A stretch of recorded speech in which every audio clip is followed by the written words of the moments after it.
follow along. You don't have to turn this in. I just want you to see how this works. I want you to see it because I want you to develop your intuition also about distributions and about sampling. And you'll hear this over and over in this class, the idea of sampling from a population. There's a larger population of everything, and then you take a sample of that, right? And now we're going to do a bunch of virtual samples from a theoretically infinite population. So the first step to do here, all right, you see where it says, note, to see all the text, click code, soft wrap long lines, right? Because otherwise you can't see the whole thing. It makes you crazy. So what you got to do to see all the text, you go up to the top here of your console where it says code, and you see where it says soft wrap long lines, soft wrap long lines, code soft wrap long lines. You select that and it just wraps them. It wraps your text editor so you can read your comments and you can read all your code. So really handy. Michelle, are we good to keep going or do we need to wait for some stuff here? Yeah, I think we're good. Okay, we're good. Okay, great. Okay, great. Now, if you're really having trouble, you can ask now. And if you really don't want to ask now, please email me or stay after the class as soon as possible. Don't wait to the last minute, okay? Although you don't have to turn this in. Again, this is just for you to see and understand. This is like our lecture. But I wanted to make it sort of an interactive lecture, and you also get more practice using R. So again, I've told you this before. I'll remind you again, all the text that goes after a hashtag isn't read as code by R. So this is what we use for making notes. More notes, more better. It'll help you. And to assign objects in R, you can either use a equal sign or this little arrow. This is sort of the old-fashioned traditional way of doing it that I'm used to doing it. I can't stop myself, but some people still like have switched over to using equal signs. Either one of them works. It really makes more sense to use an equal sign because it's less typing, but I still use this because it's like, it's not a mathematical operator. All right, so distributions. Remember, distributions is like how you distribute the cards and how they stack up, right? Like the histograms we did earlier this week. So there are 3 characteristics that you need to use to completely describe a distribution: shape, central tendency, and variability, right? So if I know the shape, I know the central tendency, and I know the variability, I can draw that distribution. I can draw that curve. So again, the shape can be normal, a symmetrical, bell-shaped curved, unimodal bell-shaped curve, or it could be skewed. It could be like one hump way off to the right and a long tail to the right, or one hump on the other side and a long tail off to the left if it's left skewed. It could be bimodal, like 2 humps, or it could be uniform, flat. There's a lot of possibilities, right? So if your data are normal, then they have this symmetrical unimodal bell-shaped curve. And if your data follow that pattern, then we've already done the math to be able to figure out how much of your data lie within different sections of it. Remember this, the 68, 95, 98 rule? And we can see like most of the data, 95% of the data lie within 2 standard deviations of the mean, right? You just know that, and everything else is on the outside.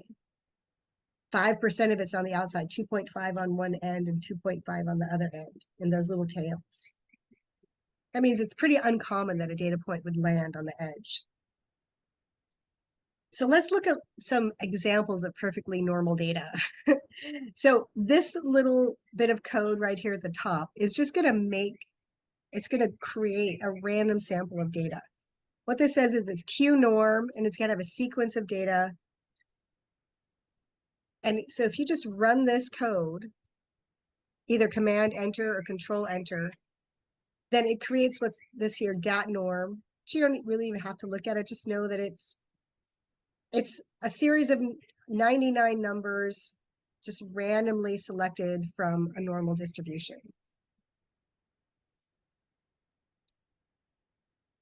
And if we make a histogram of it, it looks like this. Get this out of the way. Okay. If we make a histogram, it looks exactly as we would expect a normal distribution. The mean is at 0, right? And within 2 standard deviations of the mean, we have 95% of the data.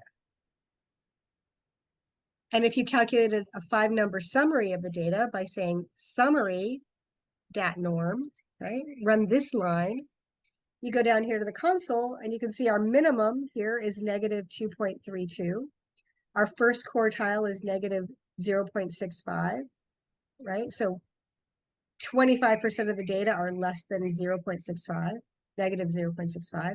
Our median is also 0. And our mean is 0. So if the data are perfectly normal, the mean and the median are the same. They're exactly the same. They both lie right in the middle. The third quartile is 0.65 and the max is 2.3, right? This is perfectly symmetrical data.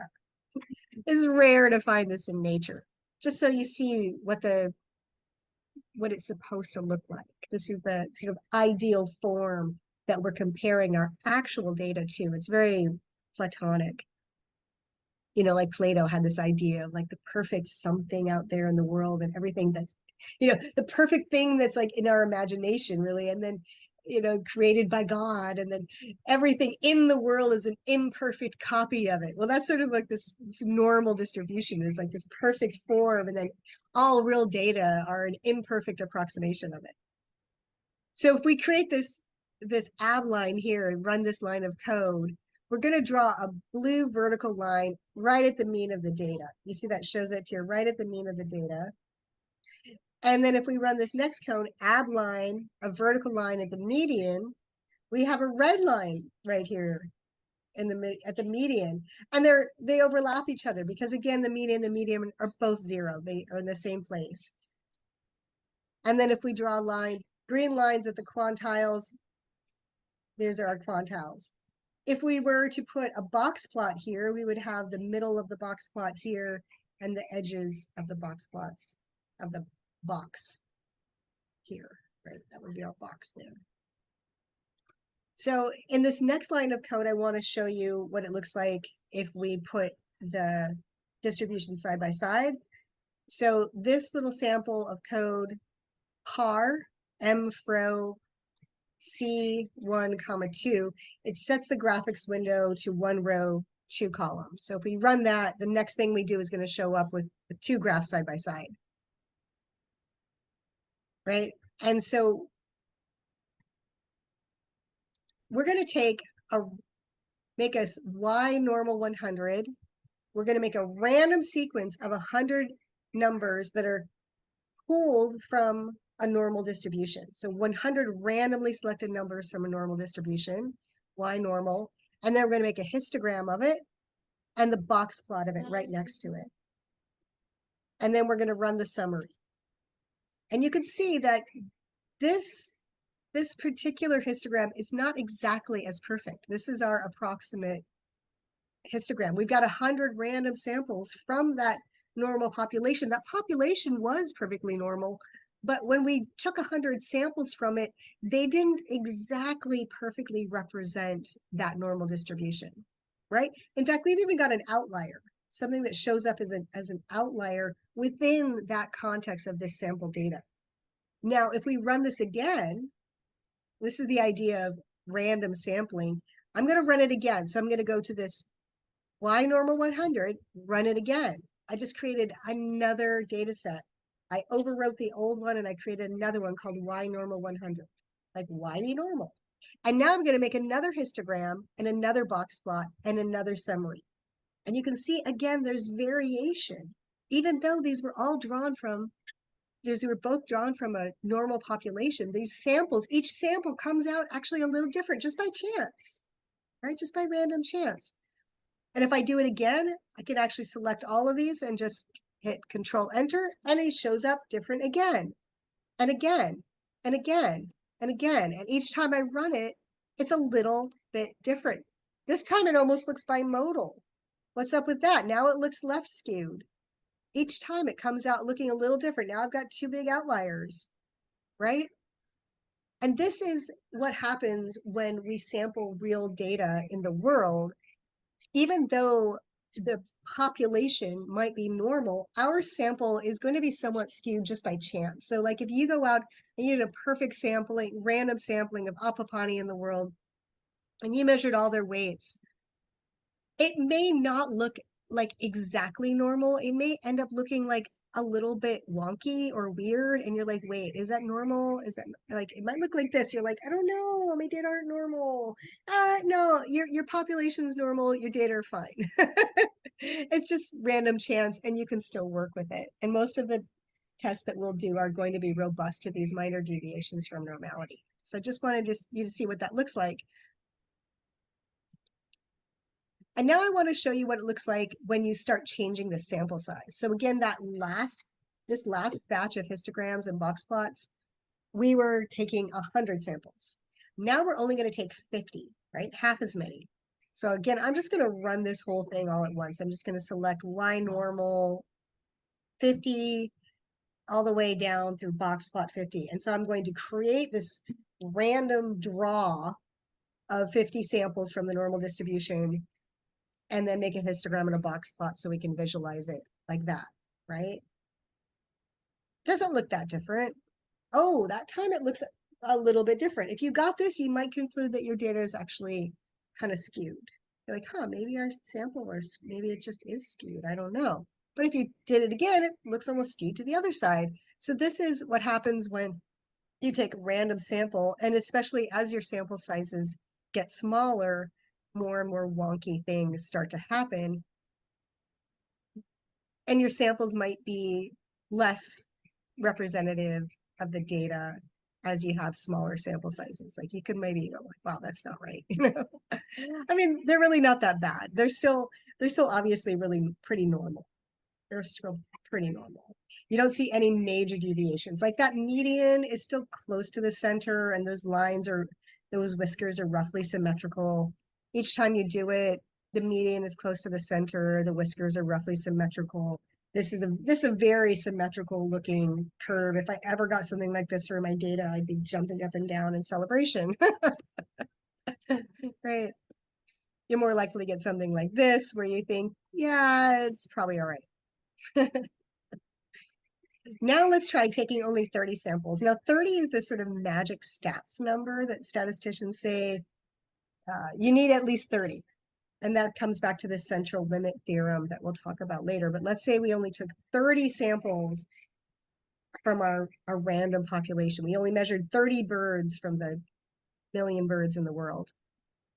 And now we start looking at our histograms and our box plots, and we think, huh, well, we don't really know. Is that okay? Is that normal?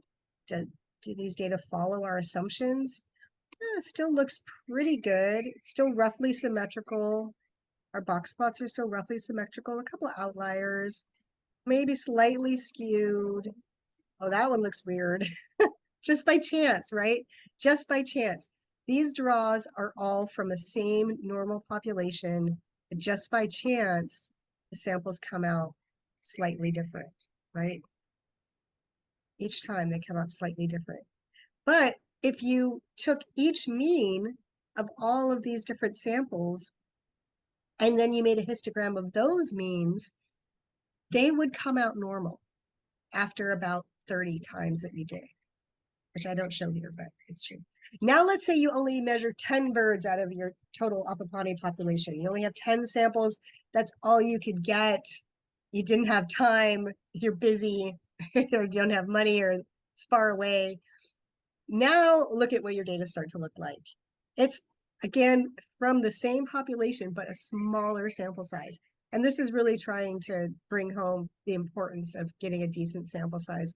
As your sample sizes get small, your sample distributions get skewed just by random chance. Sometimes they'll come out looking pretty normal, and other times they'll come out looking very skewed. Like this looks very skewed, right? It looks like this kind of looks like you know, there are a lot of very large values and a few very few smaller ones. It's not really that bad. You'll get an idea after you look at some worse data, hopefully, like when you start collecting your own data. Okay, so if we want to customize our distributions, we can get some help. One way to get help in R is to use this little bit of code here, question mark, and then whatever the command is that you want help with. Question mark, that command will open up in RStudio this help window, and it'll tell you that normal comes from the stats package, which is a base package, and it's going to tell you about the normal distribution function, which is what R norm is. And it tells you how to use it. dnorm will give you x with a mean of 0, standard deviation 1, and the log false. That's the default. So if you wanted to, you could change these parameters. You could say, you could change your x to 100. You could change your mean to 20. You could change your standard deviation to 2. pnorm will give you a probability normal distribution. qnorm, which is what I use, gives you a quantile normal distribution, and rnorm gives you I think it's a random normal distribution. Okay, here we go. dnorm gives the density, pnorm gives the distribution function, qnorm gives the quantile function, and rnorm generates random deviance, right? So different ways of creating a random sample. It's very often done, really handy. So now let's use this rnorm function, and we'll create a sample with 100 points with a mean of 0 and a standard deviation of 1, right? And so here I called it Y100, so 100 Ys, M0 mean 0, standard deviation 1. When I make that, I can easily then make a histogram of it, and I could say, oh, look, there it is. There's my normal distribution with standard deviation 0, mean 0, standard deviation 1. And the box plot looks just perfect, right? Just perfect. They're roughly symmetrical, right? And again, 68% of the data are within 1 standard deviation from the mean, and 95% of the data are within 2 standard deviations from the mean. That 95 is really important. We use that over and over in statistical testing because usually we set an alpha value of 0.05, meaning that 95% of the time you won't get that alpha value. So if we want to turn off the side-by-side plots, we go to dev off, boom. It just turns it off. Now let's try varying the means and the standard deviations to change the shape of the distribution and just see what that looks like, right? We're just kind of playing around with like, what did data look like? Okay. Oh, I didn't make them side by side. Maybe it would be good. Anyway, this is what so here if we have, again, 100 samples with a mean of 0 and a standard deviation of 2, our histogram here is a lot wider, right? Our standard deviation is 2 instead of 1. It's a lot wider, even though the mean is the same. And the box plot, well, it's hard to compare with the box plots, but you can really see with the histograms. But you can, at least when you look at the scale, you can see when the standard deviation is wider, your data range is also wider.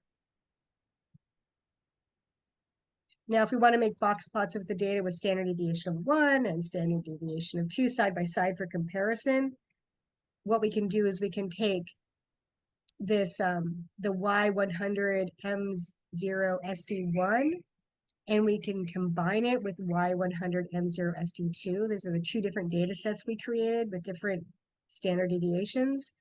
And we can use this function called cbind, which is column bind, binds the 2 columns together to make 1 data set. And that's going to create this new data set called Y100 M0 SD1 and 2. Right? So if I run this line, if I have my cursor here and I run this line, I just created this new this new data frame. So up until now, everything I made was just a single vector. It was just one column of numbers, right? And it showed up down here. But what I just did now is I created a data frame, so it has two columns. And then we can also see here, yeah, look, we've got two columns of data with $100 each, right? I go back to our distributions. So just kind of learning a little bit how R works. Now we look at the box plot of that. And if we just say box plot of the data with those two columns, it'll put each column in a separate box plot. That's pretty handy, right?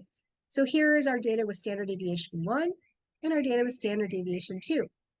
As expected, the values, the data with standard deviation 2 has a lot wider range, much wider. One would expect something like double, okay?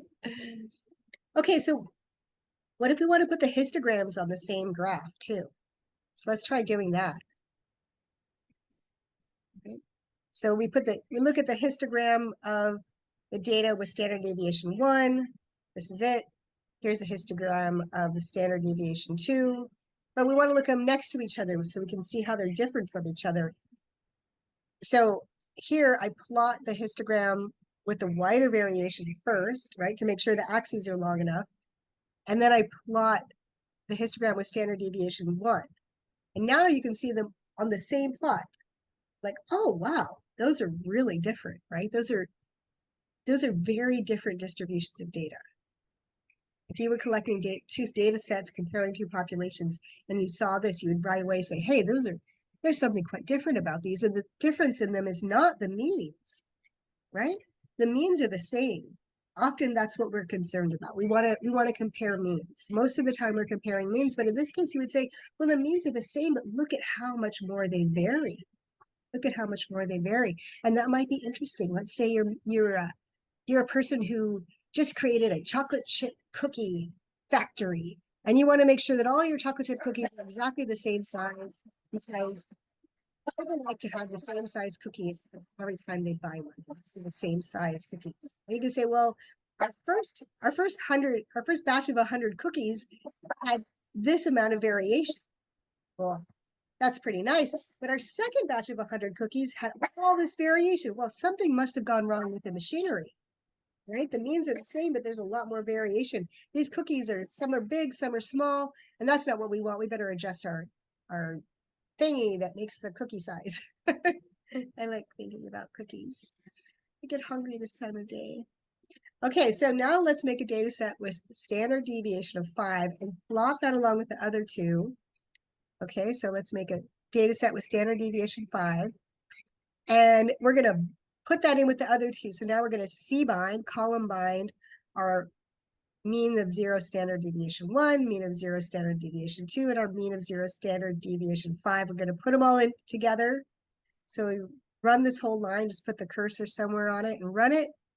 And now if we put the box plot, we can see them all next to each other. Standard deviation 1 is this box plot on the left, standard deviation 2 in the middle, and standard deviation 5 way, way bigger, right? So if you looked at these again, you could say, hey, wait, our third time after we adjusted the cookie making thingy, it just got even worse. Maybe we need to turn the knob the other way, right? We want our cookies to be uniform.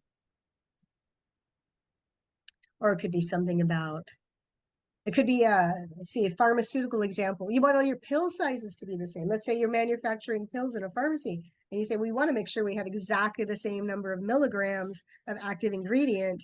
So we're going to take a sample of 100 pills from, let's say, factory 1, factory 2, and factory 3. And factory 1 has a very low standard deviation.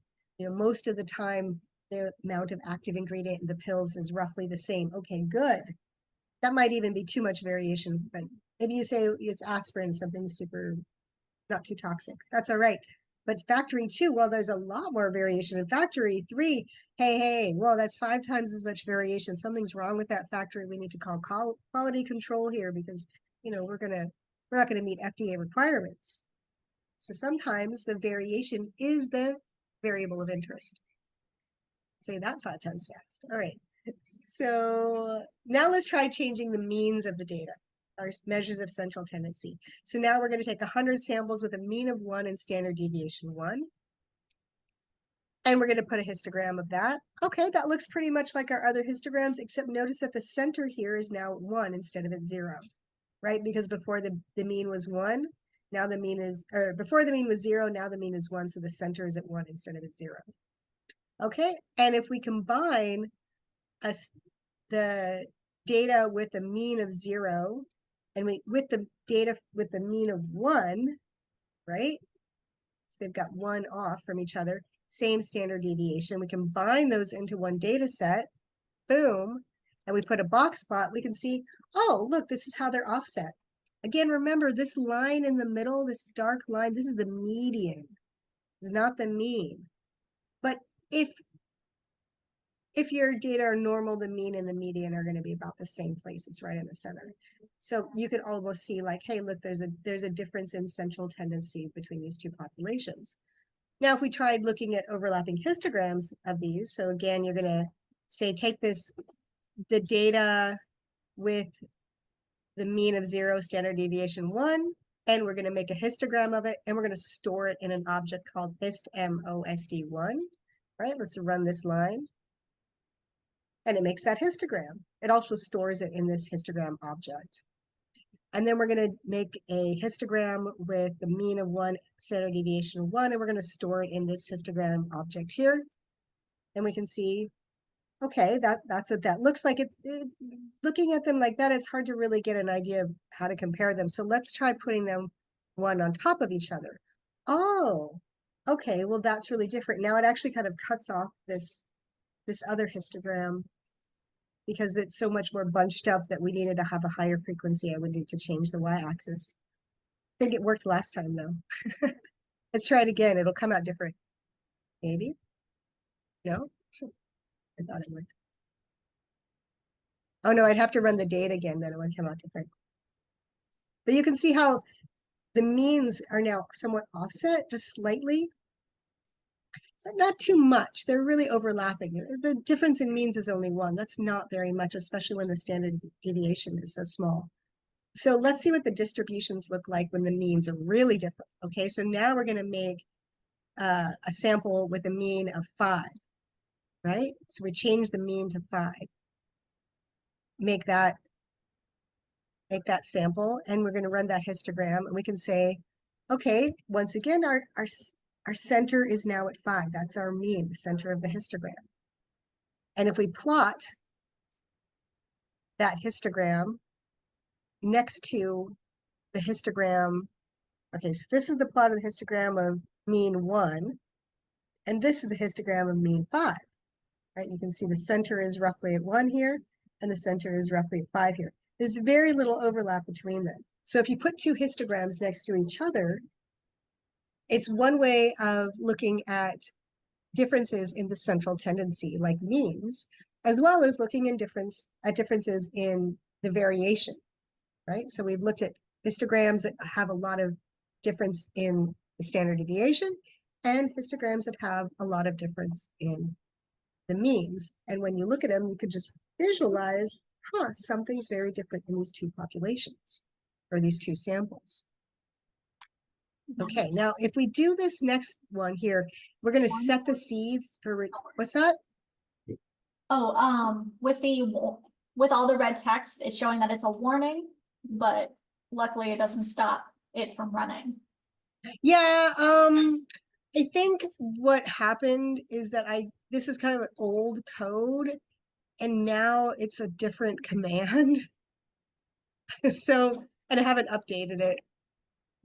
But yeah, no, all the red stuff, don't worry, it's still working. It's still working. It still generated the graphs. I should probably put it in ChatGPT and say why, fix this code for me. Yeah. Yeah, don't worry about the red in this case. It's still running. Thanks for pointing that out though. Yeah, what am I supposed to do? Change, I think it's this doesn't work. Okay, so before, every time we created the data set, every time we did this rnorm command, we would get a slightly different data set, right? Get a slightly different data set each time we do it. And so instead of having a different data set each time, what you can do is say set seed, and that says start with this number and then select from there. And that is going to make it so the data samples are the same every time. And if we want to generate 1,000 random numbers from a gamma distribution to create a right skewed distribution. So now we're no longer selecting from a normal distribution. We're selecting from a gamma distribution, a distribution that's supposed to be skewed. We're going to use this R gamma function, 1,000 samples, shape 5, scale equals 1. And that's going to make this right skewed data. Right? And now we plot the histogram to visualize that distribution, and we see this really right skewed distribution. In this case, it didn't mind saying breaks. Why did it not like breaks up there? And if we look at the box plot of the right skewed data, whoa, that's really different, right? You see there's a ton of outliers. Before we might have had 1 or 2, and we thought, oh no, our data are skewed. I want to show you this. So this is an example of what actually skewed data look like. These data are really skewed. And if we want to look at left skewed data, we just take the inverse of the right skewed data and we plot the histogram. We see this is what left skewed. No, wait, something's wrong here. Hang on. This is right skewed data, but the left skewed data are still coming out right skewed. Wait, what happened? This is actually still right skewed. It's pointing to the right. What did I do wrong in my code here? 1 divided by right skewed data. Oops. Oops. Should be supposed to be. Anyway, this is still showing right skewed data. But anyway, you get an idea what the skewed data look like. Again, very skewed data. This is what the skewed data look like, but this is actually right skewed, not left skewed data. So again, we're going to just look at what different data distributions look like. Now we're going to look at bimodal distributions. So we're going to set the seed to 456. It's just a random number. We're going to make data 1 and data 2. And these two are normal samples, or samples drawn from a normal distribution, each with 1,000 observations. The first data set has a mean of 10, a standard deviation of 2. The second has a mean of 20 and a standard deviation of 3. And when we combine these two data sets, in this case, we just used C, data 1, data 2, it combines the two data sets into a new data set called bimodal data. So if we have the cursor on this line and we run this line, there's our bimodal data created up here. And when we make a histogram of that, we can see this 2-humped camel shaped data, our bimodal distribution. Now, you might see this sometimes in your data when you're collecting data that are inherently bimodal. Like, let's say you collected data on heights of a large population of humans, and some of them were female and some of them were male. They are just inherently bimodal, right? There's usually a difference in the population distribution for males and female heights. Or it could be that you had different life stages. You've collected a lot of samples of an animal that lives for 2 years, and this would be its juvenile size, and this would be its mature size. I think they found out the Tyrannosaurus Rex were like that. They had like a really small juvenile stage and then an enormous stage. So if you might almost think they were just 2 different species because they were so different. Now, if you look at a box plot, right, you look at the histogram of the bimodal data. It's got 2 modes. It's pretty obvious something's going on. But if you look at the box plot of the bimodal data, what does that look like? It looks like normal data. You can't see it at all. That's why you have to always look at the histogram too, not just the box plots, even though the box plots can be easier because the box plots can hide a lot.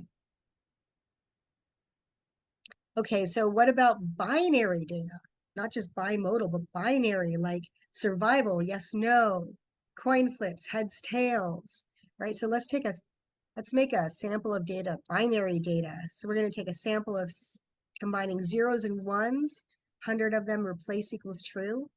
And when we plot those data, we just get two columns. This is what the binary data look like. If you see this in your data, you're like, oh, that is not a normal distribution.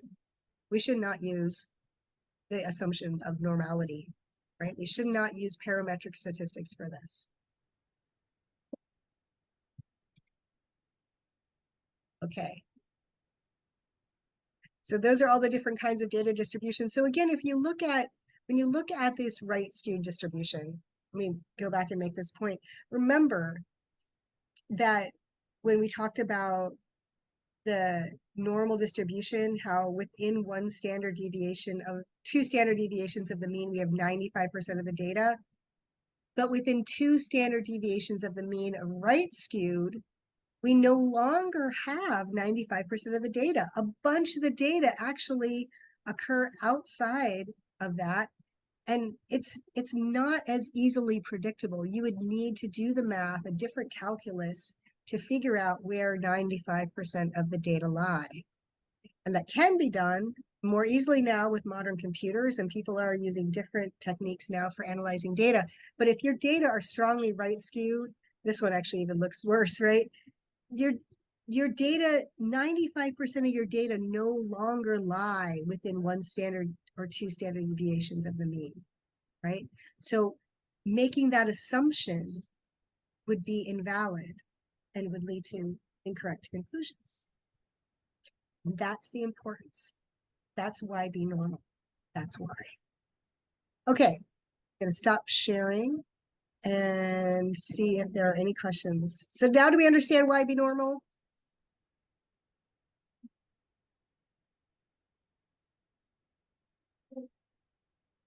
Why we what? Why be normal?